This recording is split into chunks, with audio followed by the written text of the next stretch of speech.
गुरुर्ब्रह्मा गुरुर्विष्णू गुरुर्देवो महेश्वरा गुरुर्साक्षात् परब्रह्म तस्मै श्री गुरवे नमः. दत्त संप्रदायातील श्री गुरुचरित्र हा ग्रंथ वेदतुल्य व अनमोल मानतात. यामध्ये दत्तावतार श्रीपाद श्रीवल्लभ नृसिंह सरस्वती यांच्या लीलांचे व चमत्कारांचे वर्णन केलेले आहे. हा ग्रंथ 1480च्या सुमारास सरस्वती गंगाधर यांनी लिहिलेला आहे. हा ग्रंथ एक दैवत आहे. हे एक दैवत जागृत आहे. श्री दत्तात्रयामध्ये ब्रह्मा विष्णू व महेश्वर या तिन्ही देवांचा अंतर्भाव आहे. श्री दत्तात्रयांची सेवा वेगवेगळ्या मार्गाने भक्त करतात. जप करून कोणी करतं, व्रते करून, उपासना करून, कोणी पूजापाठ व पारायणे इत्यादी मार्गांनी दत्त महाराजांची सेवा वेगवेगळ्या पद्धतीने केली जाते. तर हे गुरुचरित्र पारायण 1 दिवस, 3 दिवस किंवा 7 दिवसांचे करतात. पारायण हे सर्व मनोकामना पूर्ण करतात. पण कधी कधी काय होतं, आपल्याला ह्या धकाधकीच्या जीवनामध्ये हा वेळ भेटत नाही. त्यावेळेस आपण काय करावे? गुरुचरित्र या ग्रंथातील कमीत कमी 14वा किंवा 18वा अध्याय हा जरी रोज वाचायला भेटला नाही तरी दिवसातून किमान एकदा तरी हा नक्कीच ऐकावा. म्हणूनच मी सुवर्णा आपल्या यूट्यूब चॅनलवरती आपण सर्वांसाठी गुरुचरित्र या ग्रंथातील 18वा अध्याय हा घेऊन आलेली आहे. तर त्यासाठी व्हिडिओ हा स्किप न करता संपूर्णपणे ऐका, जेणेकरून तुम्हाला श्री गुरुचरित्र या ग्रंथाचे पारायण केल्याचे संपूर्ण फळ लाभेल. तर मग चला सुरुवात करूया आपण अध्याय 18वा याची. तर हा 18वा अध्याय मी आपल्यासाठी मराठीमधून घेऊन आलेली आहे. तर मग चला ऐका हा अध्याय. तर अध्याय 18वा. ब्राह्मणांच्या दारिद्र्याचे निरसन झाले. मानवी जीवनाला गुरुकृपेचा लाभ हा पूर्व सुकृतीशिवाय व सत्तत्व वृत्तीशिवाय मिळणे आवश्यक असते. हेच खरे कृष्णा पंचगंगा नद्यांचा संगम नृसिंहवाडीला आहे. या गावाचं पूर्वीचं नाव कुरवपूर. या गावाला अमरपूर असंही म्हणतात. या ठिकाणी नृसिंह सरस्वती 12 वर्षे राहत होते.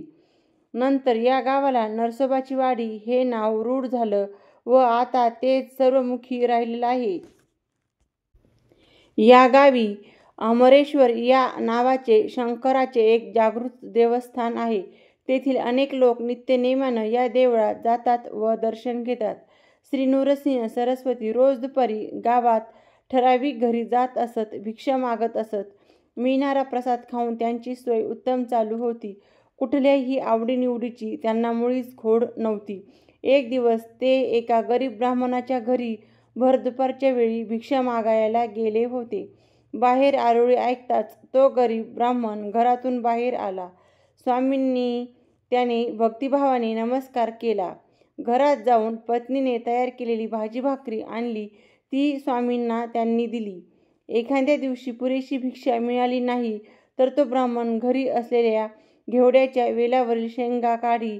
त्याची पत्नी त्याची भाजी करी व ती भाजी खाऊन तो ब्राह्मण त्याची मंडळी आपली भूक भागवीत असत. स्वामींनी अंगणात पसरलेला तो घेवड्याचा वेल पाहिला. परत जाताना तो समूळ उपटून टाकला व ते निघून गेले. वेल उपटलेला दिसताच ब्राह्मणाला व त्याच्या पत्नीला फार वाईट वाटलं. पण करणार काय? दोघेही अगदी अस्वस्थ होती. त्यांना काहीच सुचत नव्हतं. ब्राह्मणाने तो वेल ओढून काढला. तो ठेवून उपयोग काय? वेल गुंडाळून तो नदीत टाकण्याची त्यांची धडपड चालू होती. पत्नी ते सारं पाहत होती. ब्राह्मणाने त्या वेलाजवळ जागा साफ केली. ती साफ करताना त्या जागी त्याला एक हंडा दिसला. त्यावेळी तो हळूच बाहेर काढला व घरात नेला. हंड्यावरची माती बाजूला करताच त्याला तो हंडा द्रव्याने भरलेला दिसला. त्याचा आनंद गगनात मावेना. त्याने तो सारा प्रकार आपल्या पत्नीला दाखवला. ते पाहून तीही चकित झाली. तो ब्राह्मण व त्याची पत्नी घरून लगबगीने निघाले. स्वामींच्या दर्शनासाठी ती अधीर झाली होती. त्यांच्या निवासस्थानी जाऊन त्या दोघांनी स्वामींना भक्तिभावाने नमस्कार केला व ती हात जोडून स्वस्थ उभी राहिली. स्वामी म्हणाले, ब्राह्मणा, तुझी गरिबी संपली.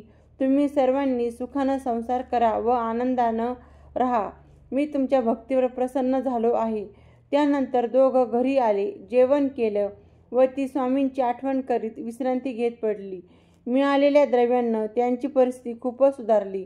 घरात कशाचीच उणीव नव्हती. घरी दुपारच्या वेळी किंवा अन्य वेळीही येणाऱ्या अतिथींचं यथोचित स्वागत होत होतं. घरी पूजा अर्चेत ब्राह्मणांचा वेळ मजेत जात होता. दानधर्म करण्यात दोघेही अपूर्वही वाटत होती. ब्राह्मणांचा हा उपक्रम शेजाऱ्या पाजाऱ्यांना दिसत होता, पण अंदर की बात मात्र कुणालाच माहीत नव्हती व ती कळणारही नव्हती. स्वामींनीच त्या दोघांना निक्षून सांगितलं होतं की ही घटना तुम्ही कधीही कुणाला सांगायची नाही. ती आज्ञा त्याने अक्षरशः पाळीत होते. आजही पुष्कळ लोकांच्या घरी भर दुपारी येणाऱ्या परिचित अपरिचित अतिथीला भिक्षा मागायला येणाऱ्यांनी कुणी विनमुख पाठवित नाही. ही आपली संस्कृती सर्वांनीच जोपासायला हवी. तर अशा प्रकारे 18व्या अध्यायामध्ये गुरुचरित्र या ग्रंथातील 18व्या अध्यायामध्ये श्री देवांची कृपा त्यांच्यावर झाली, तशीच तुम्हा आम्हावर देखील व्हावी अशी मी दत्तात्रेय महाराजांच्या चरणी प्रार्थना करते व झालेली सेवा ही श्री गुरु दत्तात्रेय महाराज यांच्या चरणी समर्पित करून हा व्हिडिओ इथेच थांबवते. त्याचबरोबर परत एकदा आपण नवीन एका व्हिडिओमध्ये भेटूया. तोपर्यंत धन्यवाद. व्हिडिओ आवडल्यास व्हिडिओला लाईक, सबस्क्राईब नक्कीच करा.